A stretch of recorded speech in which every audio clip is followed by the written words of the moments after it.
presentation of Mr. Matt McNulty, we achieved the part of our objective, but that was not the only objective we have in our round table today. I think the most important objective is your feedback as stakeholders. We need all the stakeholders to agree on one strategy, to be a team, to work achieving one goal and one objective. Now the floor will be to Mr. Matt and to you.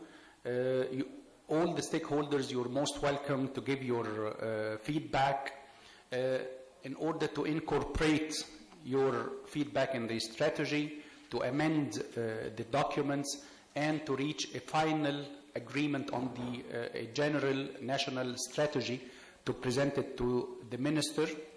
And as I mentioned in my presentation or in my words in the morning, this will not be the end. I think this will be the start, because afterwards and after the amendment in the documents and sending it to the minister for approval, we need the commitment for all the stakeholders in order to approve it and to convert the strategy into an action plan, and then to identify the role of each stakeholder in implementing the strategy. And this will be our second event that we will held to develop the action plan in the same participatory approach. Matt, now I think, can we have someone with the mic, please? عايزين حد بالمايك. Do you want me to come there or stay here?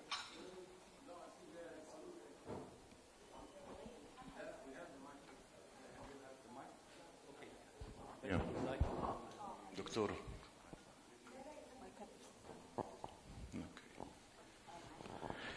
Morning, Matt. Morning. Hussein Ghalib from the Egyptian Hotel Association. Matt, this is the second time I attend your presentation. I'm very pleased about it.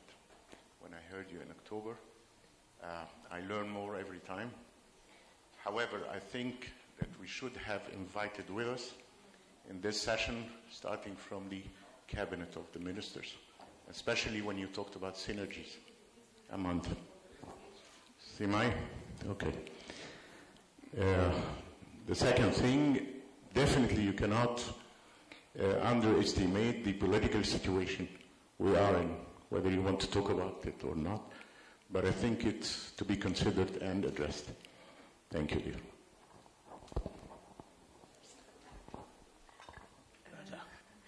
Thank you, Matt, for your presentation. But first, let me address my comments. I have 3 comments and some questions for yourself. But let me address the first comment to Her Excellency Ms. Candace, Ms. Pittman. Thank you for your presentation. And let me say that we agree very, very much with maybe 99% of all your comments and your criticism about neglecting, of course, Alexandria North Coast and many other destinations which didn't have the chance to be focused or under the focus of tourism. Maybe because Alexandria is always, as we say, the pearl of Mediterranean, and we think that it is the destination of domestic tourism. So it's always, always filled with domestic tourism. But we cannot neglect, of course, the Alexandria and the airports and the achievements done with the airports, especially Burj Al Arab and also Marsa Matruh, and how we can support these 2 airports, and especially Marsa Matruh. We are supporting also the charter flight to the Marsa Matruh, and even the Egyptian companies, airline aviation company to Marsa Matruh. I want to also agree on what you have mentioned about the aircraft. The aircraft, and we have to revise the number of people working in the bazaars and the shops, and what they are selling, and if it is real, authentic Egyptian authentics, or they are only importing Chinese goods, which we have our national art craft, like you have mentioned, the papyrus and other pyramids, and we think that we can enhance this industry. The site improvement, I want just to tell you that we are dealing of the importance of the site improvements. We have our green tourism unit, and we have Mr. Ashraf, Mr. Sharif Al-Ghamrawi, also one of the main responsible and ENCC member of the site improvement and the garbage responsible of the garbage collection, and how he had deal with the SMEs and integrated people. Concerning the product diversification and for the same-day visitors, the people coming from cruise, I agree very, very much, because we have made a survey and we have found that the most spending or the high spenders are the excursionists or the same-day visitors, especially people coming from the Mediterranean and staying the whole day to Cairo, but they are facing, of course, many troubles, because there is no high-speed train, like you have mentioned, and we are dealing with the Ministry of Transport to how to improve this high-speed train, either by a PPP, or we are looking for a formula how to make this. And concerning the road, I think it was a good project, but it has stopped for many reasons after the revolution. One of them is financing, but I think we are negotiating and renegotiating the idea of toll roads and how to enhance the Alexandria-Cairo road. Thank you very much. This is for yourself, and we agree with all other points, but this was the main that I want to stress on these points. Thank you. I find that Egyptians are almost always ahead of me, so it's good to know that continues. Thank you. Thank you. The second comment is addressed to Mr. Ashraf Rahim, my colleague. And I want just to correct some indicator. You have mentioned that the safety and security Egypt in the competitiveness, the latest competitiveness report was 137. Unfortunately, it's 140. Over 140 countries. We have to face our problems. I know that you have decorated and you have put some makeup for the number, but this was in 2011. But we have to face the problem. We have a problem, and I want to stress in this point also that the competitiveness report, it's not a beauty contest. So, and none of the tourists are looking for any competitiveness report, neither the investors. Actually, it's ringing a bell for the decision maker and the politicians that you have a problem or many problems and challenges in your country. If you need to enhance or to develop your tourism, you have to do so and so. And this is, I will move to Matt to tell him that actually Egypt, the market share of Egypt is the 21st country, 21 country over 50 for the best destination in the world from the UNWTO numbers. And we have been deteriorated because we have been the 16 and then the 18s and 20 and 21. It's not a matter of the 85 in competitiveness. The competitiveness is just to say that we have problems in road transportation, in any other many things, and why we are the 85, not because we are the number or ranked 140 in the safety and security, which everyone see that there is a problem in the streets. Still now, we can feel it. But the problem that the three main pillars, we have been deteriorated. A regulatory framework, which is very important for the investors. And this is the importance, that the regulatory framework, we are facing real challenges. The laws, the regulations are not with the investors, they are maybe against the investors or kicking out the investors. We have problems in the human resource, and we have Mr. Hussein Badran, he can stress on this. And we have also problems in the cultural and other resources. So, and the environmental and even the touristic tourism infrastructure. Finally, my comments to Matt. First of all, thank you very much for the presentation. It was a very well done as an introductory to what is the strategy. But actually, what I was expecting from you is to present your work, the 75 or 78 pages, which is full of information, which I didn't see it. I would prefer that, because you have made an introduction and you have just mentioned what was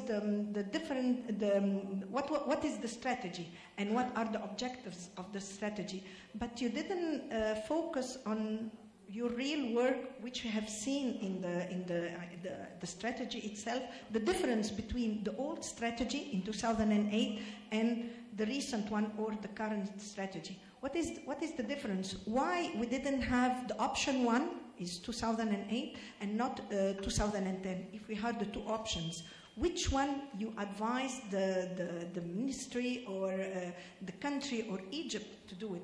I didn't see this in your presentation, which was very important, and I was waiting for it as maybe in a table, because it is important. Secondly, the low leakage that we are aiming. You didn't say how we can do it. Actually, we know that using the tourism satellite account, you can measure the leakage, but how we can decrease this leakage? Tourist satellite accounts never give us how to enhance or how to improve something, but it gives you the real situation. You didn't mention in your presentation some point very important, which is the accessibility, the aviation. And we have here the aviation. And it is very important to know that without accessibility, without easing the entry to the country, accessibility and visa, you will never reach any repetitive visitors or any visitors at all. Even if you facilitate, but you need more facilitation to have people and to have more accessibility. Finally,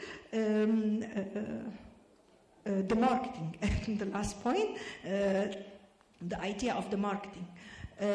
You have mentioned that we have a problem, or we have problems in marketing. You didn't also mention the timing, because now we cannot focus on marketing despite attending the major events or major exhibition. But I mean real marketing or unbranding the destination or anything, it needs money. Which is now we are facing shortage in financing such marketing campaign. Secondly, how we could market, as Her Excellency mentioned, that we have on the TV, how we say, come and visit Egypt, and the next minute the CNN, they have problems in some streets. So, I mean, you are going, as His Excellency the Minister always say, you are going to lose money, to put money in a well, but not really to attract visitors. Thank you, and I'm sorry to be so long. Thank you.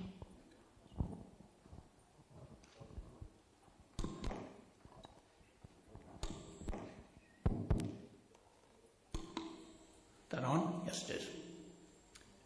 Thank you very much for being so forthright.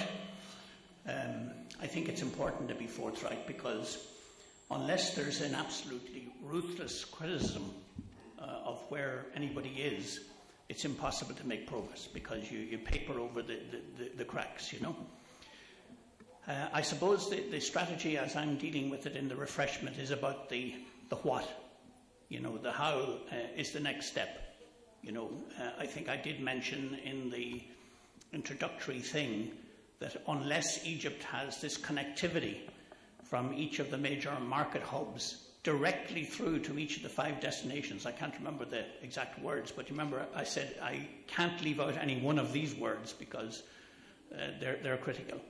And you probably see that in the chart I sort of provide, and in the strategy for new working relationships, which have already begun, thanks to the intervention of ENCC, between the Ministry of Civil Aviation and the Ministry of Tourism. These are like a hand in a glove. There's no other way of describing it. One of the problems which I did explore, the difficulty you have is that the protection of national airlines, the cost of that is to the tourism sector. That's the cost. So you have to decide, is the mission...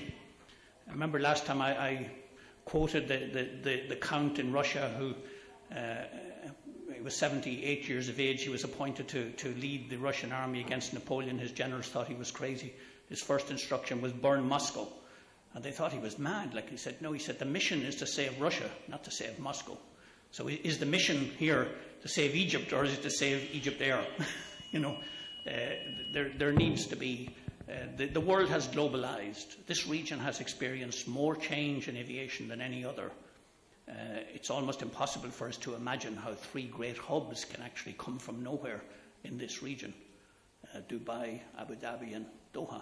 You know, we're saying Egypt is the more likely place for a hub to have emerged and might have emerged had the dynamics been here. But in protecting, sometimes you also cause challenges. But it's good to be forthright.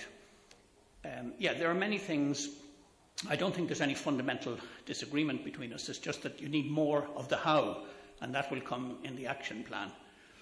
I didn't go through the document because you had the document already, and not alone that, but through the NCC and USAID, you got a summary of the document, because I know many of you don't want to read 70 pages, so I didn't want to rehash it then again. I wanted to pick out from it the points which I thought maybe were a little bit more critical.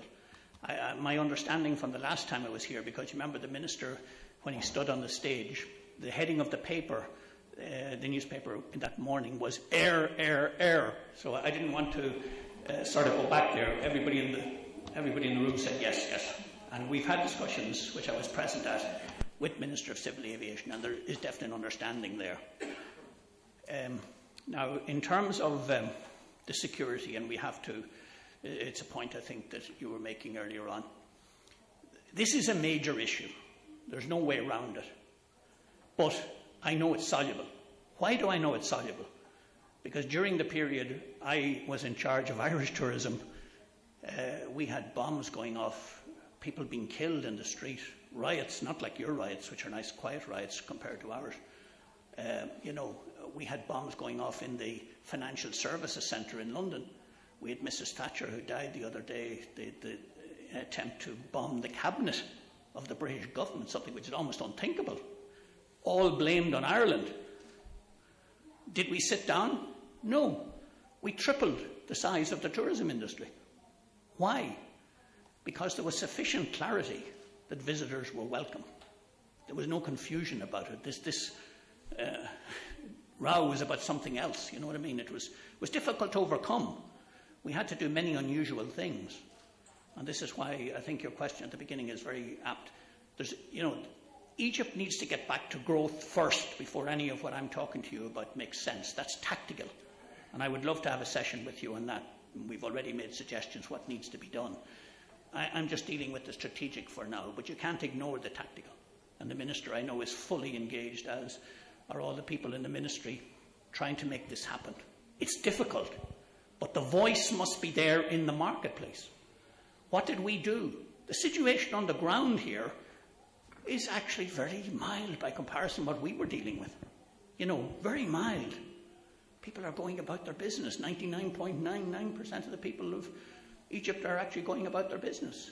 But you must bring people down here, journalists, opinion makers, to see that. We're a small country. We were bringing 3,000 a year. Hotels were accommodating them, the airlines were carrying them, the tourist board was servicing them. They were seeing what was happening. They were reporting back. I don't see that to the degree that it... Something happened. Oh, sorry. I see the negative things being reported, but I don't see anybody bringing the positive. So the old system before 1980s was, if you had a problem in any tourism country in the world, you kept the head down and you hoped it would blow over pretty quickly. And countries are bouncing back quicker. In the modern world, challenges to security are everywhere. You know, there's a special way in Egypt because you're trying to decide what the new direction you're taking. All you have to do is to make sure that in that new direction you're saying clearly tourism is welcome. We're not going to try and impose a lot of restrictions because the essence of tourism is about freedom. When people travel from countries down here to Europe or whatever, they expect to be free to dress whatever way they want, to behave whatever way they want, and it's the same in reverse. So I'm happy to explore the tactical, but I think this meeting we should devote to the strategic because it's important. But without the tactical being done, the strategic is still on the shelf. Just a quick comment about the ENCC Travel and Tourism Competitiveness Report. I think all of us agree that the safety and security is number 1, number 2, and number 10. No doubt about this. When we mentioned the three pillars, actually these were the most 3 deteriorated pillars. Actually, yes, there were other pillars, but they were not deteriorated as these three ones. The Travel and Tourism Competitiveness Index just gives a guideline. It gives an indicator about the national and the international ranking and standards.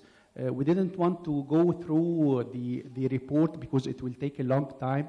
Actually, the objective is to hear Mr. Matt's presentation and to hear, most important, your feedback, to get your comments and to agree on the national strategy from different stakeholders. Okay. Yes. All right. Is it okay? All right. Thanks, Matt, for your wonderful presentation. You almost cover everything. My question is actually about the methodology. I thought that you should have started with conducting a kind of SWOT analysis to identify the strengths and weak points, with conducting also benchmarking against one of the best practices in the world, so also to be able to identify to conduct a kind of diagnostic study in depth, because of course the study covers everything. It's a general guidelines, but we are dealing here with acute and chronic problems that lasted for long years, and we need to find a solution. If we tend to make a kind of action plans, we need to know exactly the weak points and to discuss it in separate groups, say a specialized group in marketing, another one in education, another. So with this breakout groups will be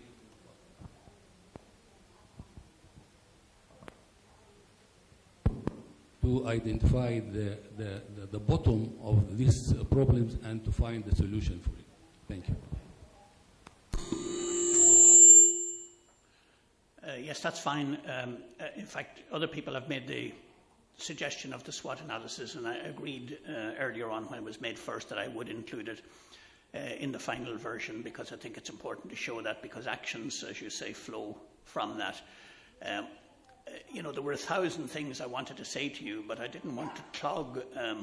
You know, Egypt is the country where tourism all began, so to speak. You know, I didn't want to approach it in the classical style, because I felt that I wanted to stress the leverage points, but I get the point that you're making and others have made, so there will be a SWOT analysis in the final version. I'm working on it. I was waiting until after this meeting to finalise it, to see if there were any things mentioned that I hadn't included. Education obviously is one, the diversification is others, you know, and the current political situation obviously is a big one, you know. So I'll be sending that. This is the second consultation now, and there will be then a third consultation, then it goes to the Minister.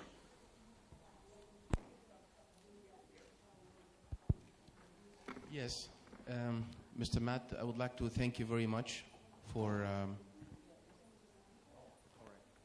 would like to thank you very much for what you've said, okay, and also I would like to go a little backwards. When we met last in Marriott, okay, the last time it was a very informative workshop where you talked about the web presence, okay, and the importance of web and online marketing, okay. Ever since then, I've been digging out okay, on that subject particularly. And I was astonished with what I found. As Egypt, we almost don't exist on the web, okay? Let us say 3%, 4%.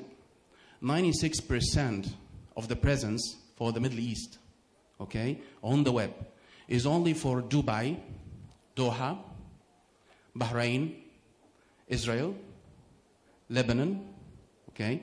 That's for the Middle East. I tried to look us out, maybe in the at Africa. Even in Africa, we don't exist. North Africa, there is only Tunisia, Morocco, okay? And then you talk about South Africa, Tanzania, Kenya, where you have safaris, which we don't exist at all, okay? We don't have even a professional portal for Egypt that sells Egyptian product on a professional basis, okay? Which is also very, very awkward. For example, just to give you an idea of how important that is for marketing the Egyptian tourism, okay? A famous website online, which is booking.com, okay? The web worth of that website is about $3.185 billion. The number of visitors per day for that site is around 17 million per day, okay? And in Egypt, we are expecting like 10 or 11 million visitors for Egypt a year, okay? Which means this is a very important, powerful, and not very expensive tool, okay? All you need is knowledge. All you need is knowledge about it.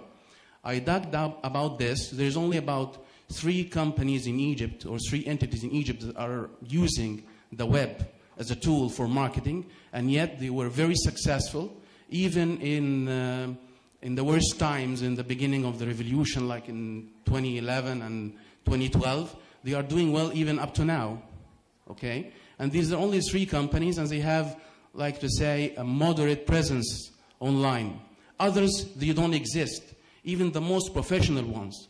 The problem is, I think we have to define the problem very well, is how to get the clients. How can we get ourselves exposed? How can people know about us? These people that come to Egypt, they are the ones that already know Egypt. And there is a lot of people that don't know, okay, about us. And these are the people that we should be targeting, okay? The future now is for the travel business, or for the e-business specifically. That will be the future, not the conventional ways. Even these conventional tourism companies, which I respect even in Egypt, no matter how giant they are, okay, they are dealing with files that come into the country. And they don't know how this file, where did this file come from? Okay? This file comes from the other websites of their foreign partners, like Tiwi, like Thomson, okay? These guys are doing very good job on web, okay? We should do the same. And we should do, also, we have to put in our strategy, how can we train, okay, certain calibers to take on this. That's all. I want to mention that. Thank you. Very good. You asked the question and you answered it as well. There is nothing that I can say which would diminish the effort and strength you need to put into the web. It's the cheapest way of reaching your global markets. As you said yourself, knowledge is what's needed, and innovation that I've mentioned in the key words.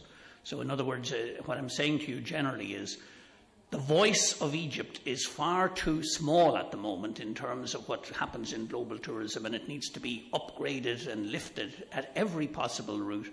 And in a couple of years' time, when my generation passes, the web will be the only route to market. At the moment, there are other little possibilities. They're getting weaker all the time, and the web is getting stronger all the time. If not for bookings, it's already the strongest for collecting information and everything. How you present yourself on the web says an awful lot. There's a lot of subliminal communication. Her Excellency mentioned rubbish. If people see rubbish, they think dirt, they think health risk, they think bad food handling, they think, you know, all these things, just because they see rubbish. Because they say if people are prepared to tolerate that in public, what's it like behind the scenes in the kitchens of the hotels? You know, this is what they think. You don't say it.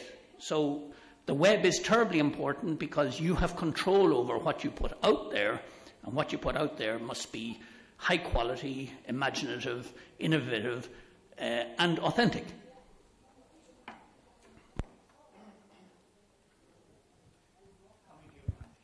I'm lucky. Took the mic at the end.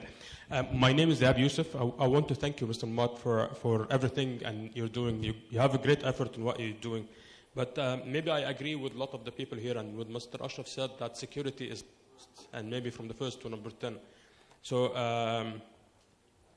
I just want to clarify that from my point of view, as I came from a security background, I see that security has nothing to do with the direction or the new direction that the country is going to take onward. Because whatever the direction the country will be, whether it's going to be Islamist, liberals, or whatever, we have to maintain security. And this is the message that we have to deliver. And this message should come from the top on the country. And I see its security issue in Egypt is so much different than what you pass through in Ireland. Because in Ireland, they had the dignity not to explore a building while people are there. So they always give the message before exploring the building that this building will be explored in an hour. And this is what gave the confidence to the tourists that they were never going to be on a threat. So what I need to do is to be able to run when I receive the message that there is something. But in Egypt, I think people are worried because it's different. They don't know who is going to be the next target, and this is what's scaring them. But I appreciate your methodology in analyzing this, and I know that today we're talking about the what. I just want to talk about the how in broad lines, so if you can put it in consideration, I'll be very happy. Official police officers need to be educated how to deal with tourists, and not just the officers, but the officers, sergeants, and everybody that deal with the tourists, at least has to have the language of dealing with them. Second, we need to look into quick wins to make the people and the police themselves feel the success other than the demotivation that they are in now.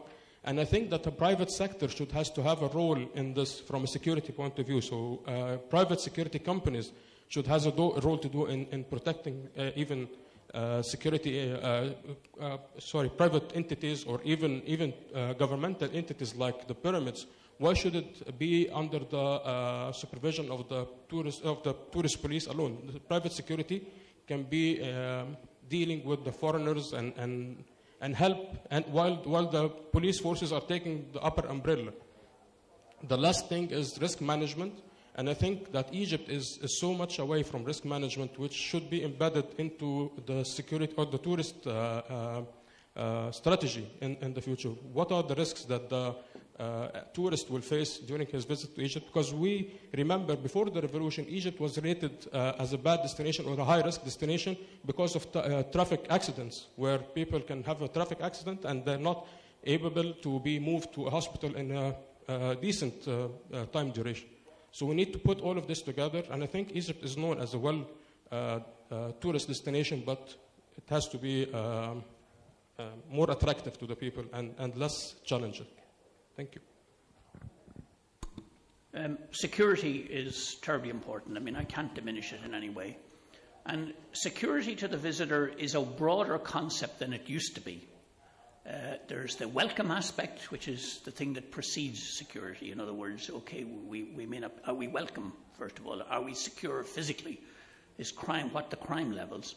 And then in addition to that, older people who are the people with the money and the freedom to travel, there's an issue of health security as well. You know, if we get ill, are there hospitals that we can, are there doctors, can we get the medicines that we may need? And then there's food security, which was a problem in Egypt. A lot of people were getting tummy bugs here. Food handling is immensely important. So if you wrap all those together under the heading of security, but the most important one is the physical. As you say, people must. They know that people agitate. I mean, look at what's happening in Greece, but the tourism in Greece has not been affected. Probably growing more rapidly because people have to get more money in now. Cyprus has come into the picture recently. Probably the tourism industry won't be damaged by it. What's happening is the tourism industry is being damaged by the security issue here at the moment because there's a lack of clarity coming through, and you need to restore that as quickly as you can.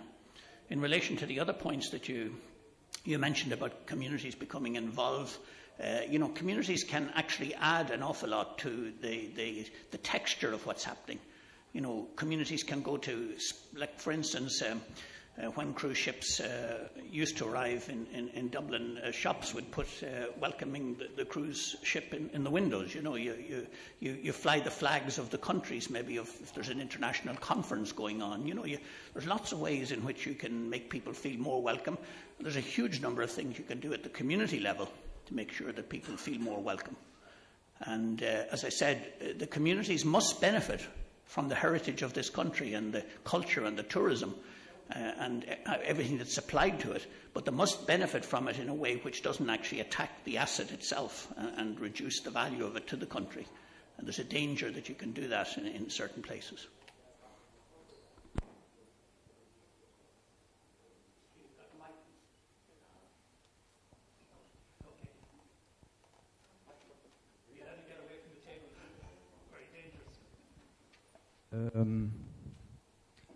My name is Sharif Al-Ghamrawi, Basata Eco Lodge in Sinai. I do really appreciate the great work of you, Mr. Matt, with the strategy, and I know there's a lot of work behind it. I just want to mention a few little things, so if you allow me. First, we have here in this room some specialists. Mr. Hussein Badran, training, Mr. Ilhami Zayat, of course, everybody knows. We have people from the aviation sector, from the ecotourism sector, Mr. Munir Na'matallah. My question is, we know and we tried, and there was a strategy 2008. Why couldn't we succeed? We know that the pyramids are mistreated, but why couldn't we make one step further to face these problems? I think it's essential and very important to know why, since more than 150 years, I mean, I can't know exactly when Mr. Thomas Cook brought the first group worldwide to Egypt. Since then, we didn't make real steps forwards. So this was my first comment. We should know why we couldn't and why we can't go further before we start the strategy. Second, I'm missing here in this room people representing the tourist or anti-tourist police, people from the Ministry of Environment that works very close in the 5 destinations that you mentioned. At least 3 of them, we cannot work without them. So I think these partners should be here. It's a must. And Mrs. Putnam, I mean, I really appreciate your comments about Alexandria. And I cannot remember, but I know that since Cleopatra and Antonio, there was direct line between Alexandria and Europe. And this line continued till 1995, and then it was stopped. This line was connecting Europe with Egypt, and nowadays we have few million Egyptians living in Europe, and they would love to come with their cars, to visit their families and come back, and this is another kind of tourism. But actually, 2010, there was a line opened between Egypt. It went Alexandria, Venetia, Tartus, Alexandria. It was perfect. The ferry boat was built 2010. I was one of the first clients. I was very happy. And then it stopped again 2011. So this was a good step, actually, bringing out what you mentioned before. About the garbage, I'm very proud to be the garbage man of Sinai. I'm collecting the garbage actually from Taba, the Israeli border, till Dahab, daily, from all the hotels mainly, and also from the streets. And we are having 2 sorting stations in Nuweiba and Dahab, sorting up to 20 different kinds of glass, 15 different kinds of plastic. Everything is shredded, pressed, and we send it to Cairo for recycling. The food we give to the animals of the Bedouins, and this is actually like practicing what you mentioned in the strategy, that the people living in the area should benefit, the locals. And through Basata, we established Himaya NGO that is doing all the things since 16 years for the locals. But this is also a big subject. My little comments. First, decentralization that was mentioned before is a must. I've been working now in Sinai since 27 years. I'm living there. It's a disaster. I mean, everything I have to come to Cairo. For every little thing, I have to go to Cairo, 500 kilometers and back. And I believe people in Aswan got also very big difficulties. All over, everything is centralized. I mean now, not only tourism, everything, but especially tourism is centralized in Cairo. And if you talk about the 5 destinations, so they should be independent. Of course, related and reporting to Cairo, but they should be completely independent. And this will lead us to a clear division of responsibilities between the Ministry of Tourism and the governorates. The governorates are giving also permissions for hotels, for restaurants to work, and also the Ministry of Tourism. But each of them got complete different things that they look after. And this should be also, if we make this decentralization, it will be under one umbrella. About the 5 destinations, I would add actually, I don't know if this is practical or not, 3 more destinations. Sinai. Sinai used to have about 1 million. I mean, of course, Dr. Adla can correct me, but Sinai had about 1 million tourists coming beside Sharm el-Sheikh.